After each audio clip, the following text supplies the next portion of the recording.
Halo guys, bersama saya lagi dalam Alright Noper Channel. Beberapa hari yang lalu tular video gambar ya bersama Datuk Seri Anwar Ibrahim bersama dengan juara UFC Khabib, dan ramai yang tertanya-tanya ya kerana ada diadakan dinner bersama, berbincang bersama. Jadi ramai yang bertanya apakah pokok perbincangan yang cuba dinyatakan ataupun dibuat kedua-dua pemimpin ini, pemimpin Datuk Seri Anwar sebagai Perdana Menteri kita dan juga ya juara UFC iaitu Khabib yang memang terkenal dengan kehebatannya, juga begitu pengamal atau penganut Islam yang begitu setia dan sebagainya. Jadi sahabat semua, saya ingin membawakan anda pokok perbincangan yang berlaku ya di antara Perdana Menteri dan juga juara UFC ini. Jadi tanpa membuang masa, ayo kita lihat kenyataan media ini yang menyatakan juara UFC Khabib bertemu Perdana Menteri Datuk Seri Anwar Ibrahim untuk membincangkan isu pembangunan ummah. Jadi itu sebenar ya perbincangan yang dibuat kedua-dua individu ini. Jadi Perdana Menteri kita Datuk Seri Anwar Ibrahim mengadakan ya pertemuan dengan bekas juara dunia Ultimate Fighting Champion UFC bagi kategori lightweight Khabib. Jadi jago seni bela diri campuran MMA itu tiba di Kompleks Sri Perdana yang juga kediaman rasmi Perdana Menteri pada jam 6.30 petang. Pertemuan hampir sejam yang disusuli dengan jamuan makan malam itu antara lain untuk menyentuh isu berkaitan hal ehwal Islam, pembangunan ummah dan juga Palestin. Hadir sama isteri Perdana Menteri Datuk Seri Dr. Wan Azizah Wan Ismail, Menteri Dalam Negeri Datuk Seri Saifuddin Nasution, dan juga Timbalan Menteri Belia dan Sukan Adam Adli. Dan turut hadir pengarah urusan wrestler group Tan Sri Syed Azman Syed Ibrahim, aktivis hak asasi Profesor Undang-Undang dari Amerika Syarikat Khalid A. Bedon, serta atlet renang Palestin Yazan Al-Bawab. Anwar berkata Khabib, Khalid dan Yazan merupakan sumber inspirasi yang cemerlang dalam bidang masing-masing tanpa mengetepikan aspek berkaitan ihsan serta rahmah. Katanya, saya melihat pentingnya peranan personaliti seperti Khabib, Khalid dan Yazan menjadi inspirasi bahawa seorang Islam yang baik bukan sahaja terbaik dalam profesion namun mampu menonjolkan nilai yang bertunjangkan ihsan serta rahmah khususnya dalam menghadapi gejala Islamofobia. Menurutnya dalam satu kenyataan selepas pertemuan itu. Terdahulu Perdana Menteri menunaikan solat maghrib secara berjamaah bersama para hadirin. Ya, Khabib 36 tahun mencetuskan fenomena dalam MMA apabila memegang rekod sebagai juara kelas lightweight UFC yang tidak pernah kalah pada 2021 hingga dengan rekod 29-0, dan beliau turut disenaraikan dalam UFC Hall of Fame tahun 2022. Atlet kelahiran Degan Rusia itu berada di Malaysia untuk memenuhi program Khabib Live in Malaysia 2024 yang berlangsung di Ibu Negara. Ya, pada tahun 2020 Khabib mengumumkan persaranya selepas pertarungan menentang Justin pada saingan UFC 254 di Abu Dhabi, Emirat Arab Bersatu.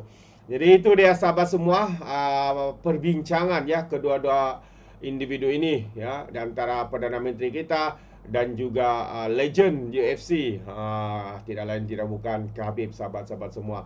Jadi tahniah kita ucapkan kepada Perdana Menteri kita ya yang mempunyai kesempatan ya untuk berbincang ya berkaitan dengan penyatuan ummah dan sebagainya. Dan selain itu, satu juga kenyataan terkini dari Perdana Menteri yang menarik juga untuk saya kongsikan ya, apabila Datuk Seri mengatakan terdapat keperluan tambah baik akta berkait keselamatan negara. Itu antara kenyataan daripada Perdana Menteri kita yang menyatakan ya terdapat keperluan untuk menambah baik akta berkaitan keselamatan negara untuk menjamin keselamatan daripada unsur dan pengaruh luar. Sehubungan itu, Perdana Menteri berkata, bagi tujuan itu beliau menyerahkan kepada kebijaksanaan PDRM, tentera dan pihak penguatkuasa lain jika ada elemen yang perlu dimasukkan dalam akta berkenaan. Kita mahu negara ini lebih matang sebagai satu demokrasi. Satu yang tidak boleh kita terima adalah mengizinkan negara menjadi medan dan gelanggang bagi puak yang melampau, katanya berucap dalam Majlis Pelancaran Pelan Tindakan Malaysia bagi mencegah dan menangani fahaman pelampau keganasan. Bagaimanapun, Anwar yang juga Menteri Kewangan tidak menjelaskan lebih lanjut mengenai akta itu. Dan sementara itu, Datuk Seri Anwar berkata, negara sentiasa menjalinkan hubungan antarabangsa dengan semua pihak. Katanya Malaysia akan cuba mengelak daripada terlibat dalam mana-mana perseteruan melibatkan senjata. Sebagai negara kecil yang membangun, menjalin hubungan antarabangsa dengan semua, tapi tidak melepaskan kita dari bertanggungjawab menyokong apa yang kita anggap sebagai hak dan menolak kebatilan, kata Perdana Menteri kita. Itu antara perkara yang dinyatakan ya oleh Perdana Menteri kita, Datuk Seri Anwar Ibrahim. Dan selain itu juga akta keselamatan. Nah, ini berkaitan dengan keselamatan. Kalau tadi keselamatan negara, sekarang ini negara juga, tapi dalam konsep keselamatan cyber ya telah pun dikuatkuasakan sebenarnya. Jadi kita harapkan akta ini juga mampu untuk memberikan perlindungan kepada rakyat Malaysia ya. Dan Datuk Seri menyatakan telah menetapkan ya Akta Keselamatan Cyber akan bermula dan berkuat kuasa setelah mendapat perkenan yang di Pertuan Agong Sultan Ibrahim pada 18 Jun lepas dan disiarkan dalam warta pada 26 Jun. Pejabat Perdana Menteri dalam kenyataan memaklumkan Perdana Menteri selaku Menteri yang bertanggungjawab bagi keselamatan cyber turut menetapkan hari ini sebagai tarikh kuat kuasa peraturan yang dibuat di bawah Akta 854 ya 26 Ogos yang lalu. Jadi peraturan tersebut adalah peraturan keselamatan cyber bagi tempoh penilaian risiko keselamatan cyber dan audit, dan peraturan keselamatan cyber pemberitahuan insiden keselamatan cyber 2024. Jadi turut berkuat kuasa peraturan keselamatan cyber, dan ini adalah pelaksanaan untuk pemberi perkhidmatannya dan juga peraturan keselamatan cyber pengkompaunan kesalahan 2024. Di peraturan di atas telah disiarkan dalam warta 22 Ogos 2024 menurut kenyataan itu. Dan Akta 854 ini digubal bagi meningkatkan keselamatan cyber negara dengan mengadakan peruntukan bagi penubuhan jawatan kuasa keselamatan cyber negara.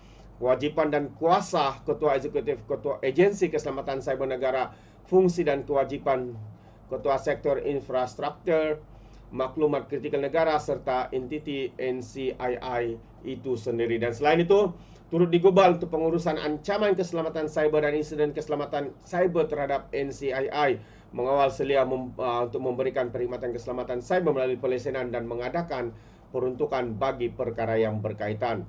Jadi menurut kenyataan itu, di bawah peraturan keselamatan cyber bagi tempoh penilaian risiko keselamatan cyber dan audit, suatu entiti NCII yang memiliki atau mengendalikan suatu NCII hendaklah membuat penilaian risiko keselamatan cyber sekurang-kurangnya sekali setahun. Jadi itu antara perkembangan berkaitan dengan keselamatan cyber. Karena hari ini kita melihat ya agak ramai juga yang menjadi mangsa penipuan scammer ya di halaman sosial, dianggap sebagai serangan cyber, scammer cyber dan sebagainya.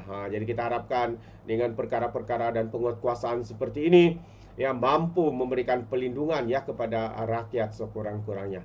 Jadi terima kasih sahabat semua, itu dia perkara-perkara yang menarik untuk saya kongsikan. Sekiranya Anda mau berikan sebarang komen, pandangan, Anda boleh berikan di dalam ruangan komen. Jadi terima kasih. Izinkan saya untuk mengundurkan diri, dan seperti biasa peribahasa mengatakan tak apa pun kangkap dua ton keinginan. Dalam bahasa Melayunya, tepuk dada, tanya selera. Sekian saya daripada Alright Nampak Channel. Saya kita berjumpa lagi. Bye-bye.